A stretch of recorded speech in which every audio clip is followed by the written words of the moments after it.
by design. If you can make it look sexy, let's say, then people will gladly buy a product that is sustainable. We believe that in the near future, sustainability will have to become a part of every product. Well, now, I have this for Adrian. Is there a chance for customers to identify whether something is sustainable or not? Will we evolve or we can maybe decide and actually help you design? Would be a good question for both. So I actually brought a silk cocoon. So this is a silk cocoon. This is what the silkworm weaves to build its poupée, its little car. I'm going to throw it at you, so whoever catches it, silk cocoon.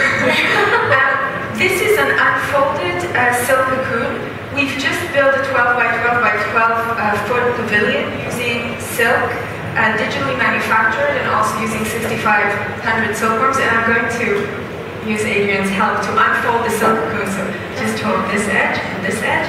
And this is basically the unfolding of the cocoon that you're holding in your hand. Like carbon fiber, and even perhaps better than carbon fiber, it's one continuous kilometer of silk.